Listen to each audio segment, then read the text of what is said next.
Commission গঠনে সংলাপে রাষ্ট্রপতি সার্চ কমিটির জন্য 4 থেকে 5 জনের নাম প্রস্তাব জাতীয় পার্টির আইন করার উপর গুরুত্ব আরোপ। আমরা 3টি প্রস্তাব দিয়েছি। সংবিধানে নির্বাচন কমিশন সম্পর্কে যা বলা আছে সেটার বাস্তবায়নের বিষয়ে আমরা খুব জোরালোভাবে বলেছি। সার্চ কমিটি আমরা 4-5 নাম মহামান্য আশা দিয়েছেন যে আমি আশা করি যে এরকম লোক দিয়ে করবো যেটা জনগণ গ্রহণ করে। দেখছিলেন প্রধান শিরোনাম। সন্ধ্যার সময় সঙ্গে আছি আমি জান্নাতুল সাদিয়া। এবার অন্যান্য শীর্ষ সংবাদ।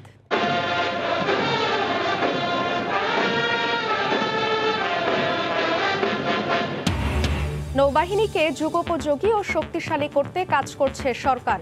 রাষ্ট্রপতি কুচকাওয়াজে প্রধানমন্ত্রী সার্বভৌমত্ব রক্ষায় প্রস্তুত থাকার নির্দেশ। 15 সংগঠনকে জয় বাংলা ইয়ুথ অ্যাওয়ার্ড তুলে দিলেন ববি। নবীনদের হাত ধরে এগিয়ে যাচ্ছে বাংলাদেশ, বললেন জয়। তরুণদের মেধা কাজে লাগানোর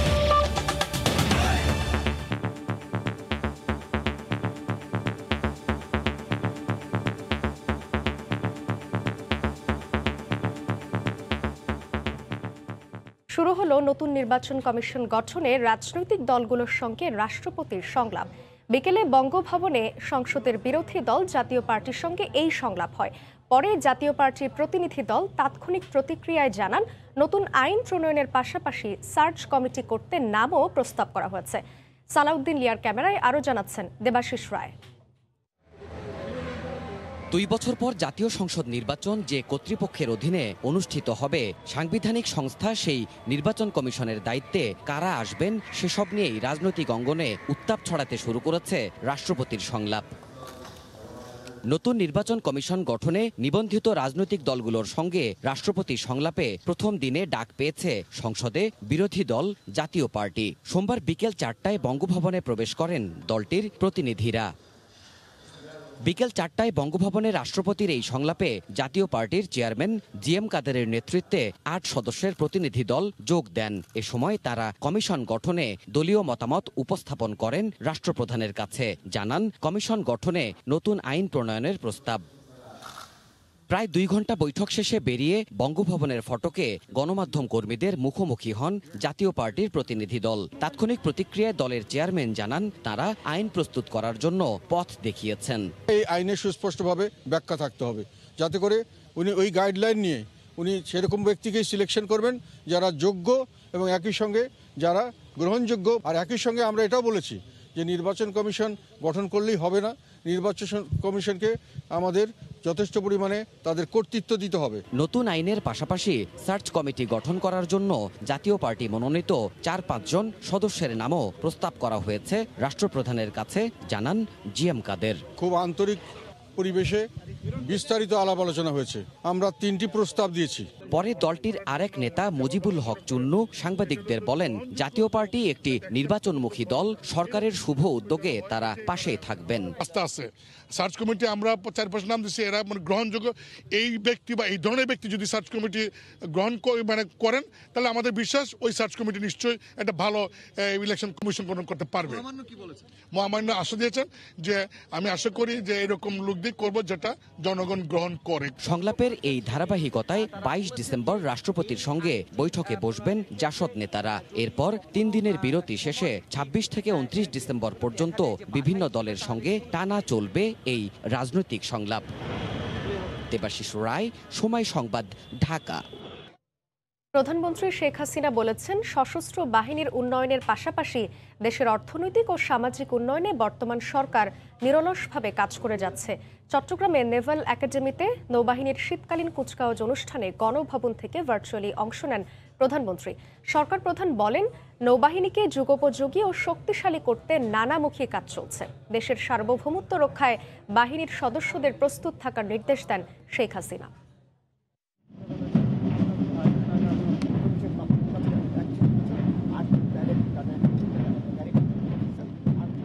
বাংলাদেশ নৌবাহিনীর জাহাজ বঙ্গবন্ধুর অনুকরণে রাখা প্রতীকীতে কুচকাওয়াজের মাধ্যমে আরোহণ করছেন কমিশন পাওয়া 44 জন নৌ অফিসার। এই অর্জনে তাদের পেরিয়ে আসতে হয়েছে কঠোর প্রশিক্ষণ। আর বাংলাদেশ নৌবাহিনীর রাষ্ট্রপতি কুচকাওয়াজ এবং সমাপনী অনুষ্ঠানে প্রধান অতিথি হিসেবে সালাম গ্রহণ করেন প্রধানমন্ত্রী শেখ হাসিনা। তিনি নবীন নৌ কর্মকর্তাদের কর্মজীবনে মুক্তিযুদ্ধের চেতনায় বলিয়ান হয়ে দেশের স্বাধীনতা ও সার্বভৌমত্ব রক্ষায় কাজ করার আহ্বান জানান। জাতির পিতা বঙ্গবন্ধু শেখ মুজিব আমাদের এই দেশকে স্বাধীনতা এনে দিয়েছিলেন। তিনি একটা বিষয় অনুধাবন করেছিলেন যে বাংলাদেশের যে বিশাল সমুদ্র অঞ্চল, সেই অঞ্চলকে রক্ষা করা, তার সার্বভৌমত্ব রক্ষা করা এবং সেখানে আমাদের অধিকার নিশ্চিত করতে হবে যাতে করে এই সমুদ্র সম্পদ আমরা আমাদের আর্থসামাজিক উন্নয়নে ব্যবহার করতে সক্ষম হই। প্রতিবেশী দেশ মিয়ানমার এবং ভারতের সাথে সমুদ্র সীমা জয়ের পর বিশাল সেই সমুদ্র সীমা নিরাপত্তা নিশ্চিতে বাংলাদেশ নৌবাহিনীর গুরুত্ব অপরিসীম। তাই নৌবাহিনীকে ত্রিমাত্রিক বাহিনীতে রূপ দিয়েছেন আওয়ামী লীগ সরকার। প্রধানমন্ত্রী শেখ হাসিনা দেশের সমুদ্র সীমা রক্ষার পাশাপাশি আর্থসামাজিক উন্নয়নও সমানভাবে কাজ করার আহ্বান জানান নৌ সদস্যদের। বাংলাদেশ নৌবাহিনী আজ শুধু দেশেই নয়, আন্তর্জাতিক পরিমণ্ডলে অত্যন্ত সুশৃঙ্খল, দক্ষ এবং পেশাদার বাহিনী হিসেবে মর্যাদা লাভ করেছে। জাতিসংঘ শান্তিরক্ষা মিশন সহ সকল ক্ষেত্রে তাদের আত্মত্যাগ ও কর্তব্যনিষ্ঠা বাংলাদেশের জন্য বয়ে এনেছে বিরল সম্মান ও মর্যাদা, যা বহির্বিশ্বে বাংলাদেশের ভাবমূর্তিও অত্যন্ত উজ্জ্বল হয়েছে। কর্মজীবনে মুক্তিযুদ্ধের চেতনায় বলিয়ান হয়ে দেশ মাতৃকার সার্বভৌমত্ব নিরাপত্তা রক্ষার্থে তোমরা নিরলসভাবে কাজ করে যাবে বলে আমি বিশ্বাস করি। গণভবন থেকে প্রধানমন্ত্রী শেখ হাসিনা ভিডিও কনফারেন্সের মাধ্যমে এই আয়োজনে যুক্ত হল নৌবাহিনী প্রধান অ্যাডমিরাল এম শাহিন ইকবাল নেভাল একাডেমিতে উপস্থিত থেকে কুচকাওয়াজ পরিদর্শন করেন। সততা, দেশপ্রেম এবং আত্মত্যাগের মন্ত্রে বলিয়ান হয়ে সেনা ও বিমান সদস্যদের সাথে কাঁধে কাঁধ মিলিয়ে নৌ সদস্যদের কাজ করার আহ্বান জানালেন প্রধানমন্ত্রী শেখ হাসিনা। তিনি বলেছেন, আগামীতে নৌবাহিনী যুদ্ধ জাহাজ তৈরি করবে এবং বঙ্গোপসাগরের অতন্ত্র প্রহরী হবে এই নৌ সদস্যরা। বাংলাদেশ নেভাল একাডেমি থেকে কমল দে, সময় সংবাদ। দর্শক, রিপোর্টটি আমাদের হাতে এসে পৌঁছেছে। এবছর 15 সংগঠন পেল জয় বাংলা ইয়ুথ অ্যাওয়ার্ড। বিজয়ীদের হাতে পুরস্কার তুলে দেন রাদওয়ান মুজিব সিদ্দিক। হাতে হাত রেখে দেশকে এগিয়ে নিতে তরুণদের প্রতি আহ্বান জানান সজীব ওয়াজেদ জয়। এদিকে অনুষ্ঠানে ভার্চুয়ালি যুক্ত হয়ে প্রধানমন্ত্রী বলেন, প্রযুক্তির সঙ্গে নিজেদের তাল মিলিয়ে দেশের কল্যাণে তরুণদের আত্মনিয়োগ করতে হবে। বাংলাদেশের প্রত্যাশার প্রত্যয়টা যখন তরুণদের হাতে, তাদের কাজের স্বীকৃতি দিতে তোমার জয় মানে বাংলার জয় স্লোগানকে সামনে নিয়ে দেওয়া হলো সুবর্ণ জয়ন্তীর বিশেষ জয় বাংলা ইয়ুথ অ্যাওয়ার্ড। 700-র বেশি আবেদন থেকে বাছাই করে 15টি সংগঠনকে দেওয়া হয়েছে পুরস্কার। তুলে দিয়েছেন সিআরআই এর ট্রাস্টি রাদওয়ান মুজিব সিদ্দিক। পুরস্কার হাতে নিয়ে অনুভূতির কথা জানালেন তরুণ সমাজসেবীরা। সমাজের যে পিছিয়ে পড়া জনগোষ্ঠীদের জন্য সার্বিক সহযোগিতা করা এবং তাদের জন্য কাজ করা, যেন তারা মূল স্রোতধারায় ফিরে আসতে পারে। এসডিজি লক্ষ্যমাত্রাতে পৌঁছানোর চেষ্টা করে যাচ্ছেন, সেখানে যেন আমরা ক্ষুদ্র যেই প্রয়াসগুলো আছি কিছুটা হলেও অবদান রাখতে পারি। প্রধানমন্ত্রীর তথ্য ও প্রযুক্তি বিষয়ক উপদেষ্টা ও সিআরআই এর চেয়ারম্যান সজীব ওয়াজেদ জয় ধারণ করা বক্তব্যে বলেন, পরনির্ভরশীলতা নয়, নিজেদের শ্রমে তরুণদের হাত ধরে এগিয়ে যাচ্ছে বাংলাদেশ। শুধু সরকারের উপর নির্ভরশীল থাকলে হবে না।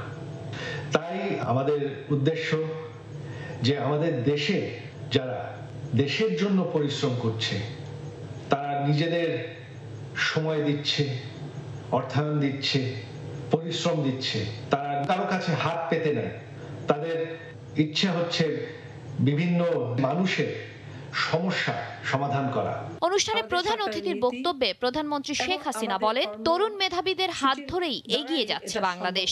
আজকে তরুণরা নিজেদেরকে প্রস্তুত করবে আগামী দিনের জন্য, যেন এই দেশকে তারা এগিয়ে নিয়ে যেতে পারে। আর প্রজন্মের পর প্রজন্ম এই ধারা যেন অব্যাহত থাকে।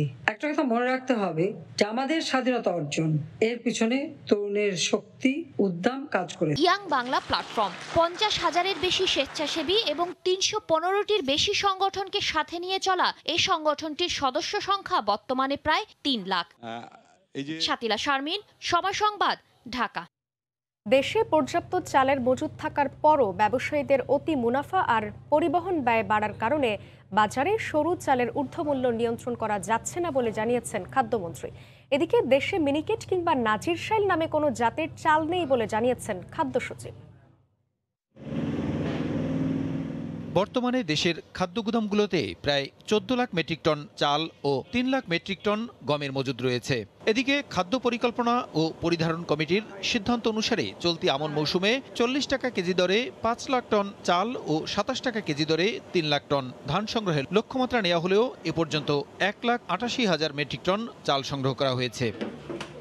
পর্যাপ্ত চালের মজুদ সত্ত্বেও এ অবস্থায় বাজারে সরু চালের ঊর্ধ্বমূল্য গ্রহণযোগ্য নয় বলে জানিয়েছেন খাদ্যমন্ত্রী। ব্যবসায়ীদের অতি মুনাফার মানসিকতা ও জ্বালানি মূল্য বৃদ্ধিতে পরিবহন সংকটেই চালের দাম বাড়ার প্রধান কারণ বলে জানান তিনি। মোটা চালের দাম বাড়ছে না, মানুষ সরু এবং মাঝারি চাল খেতে অভ্যস্ত হয়ে গেছে। পরিবহনের ভাড়াও একটু বৃদ্ধি পেয়েছে, কোনো জায়গায় 6 টাকা ডিফারেন্স, কোনো জায়গায় 7 টাকা ডিফারেন্স।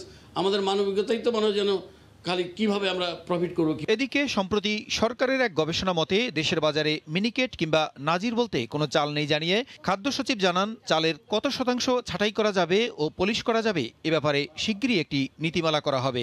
বাজারে মিনিকেট নামে চাল বিক্রি হচ্ছে, কিন্তু ধান মিনিকেট নাই বললেই চলে। 29-28কে মিনিকেট বলতেছে, মোটা ধানকেও মিনিকেট বলতেছে। আমরা সেই জন্য ছাঁটাই নীতিমালাটা একটা তৈরি করছি, একটা কমিটি করে দেওয়া হয়েছে, তারা কাজ করছে যে সায়েন্টিফিক্যালি কত % ছাঁটাই করা যাবে। চালের মূল্য নিয়ন্ত্রণে আগামী 29 ডিসেম্বর চাল ব্যবসায়ী, মিলার ও আমদানিকারকদের নিয়ে একটি যৌথ সভা করার কথাও জানান খাদ্য সচিব। প্রসূন আশিস, সময় সংবাদ, ঢাকা।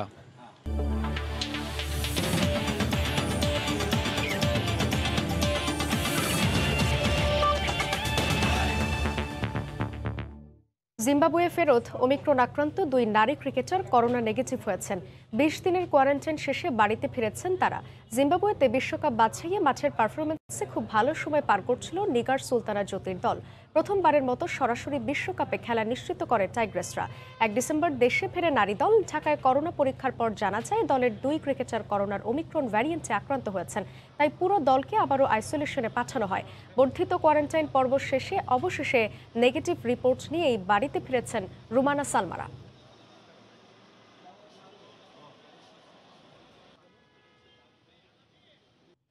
এ পর্যায়ে শীর্ষ সংবাদ জানিয়ে দিচ্ছি আরেকবার। নির্বাচন কমিশন গঠনে সংলাপে রাষ্ট্রপতি।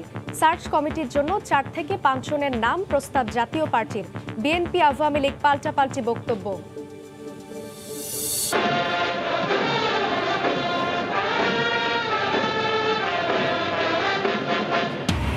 নৌবাহিনীকে যুগোপযোগী ও শক্তিশালী করতে কাজ করছে সরকার। রাষ্ট্রপতি কুচকাওয়াজে প্রধানমন্ত্রী সার্বভৌমত্ব রক্ষায় প্রস্তুত থাকার নির্দেশ। এবং 15 সংগঠনকে জয় বাংলা ইয়ুথ অ্যাওয়ার্ড তুলে দিলেন ববি। নবীনদের হাত ধরে এগিয়ে যাচ্ছে বাংলাদেশ, বললেন জয়। তরুণদের মেধা কাজে লাগানোর প্রত্যয় প্রধানমন্ত্রীর। এই ছিল সন্ধ্যার সময়, সঙ্গে থাকুন সময়ের।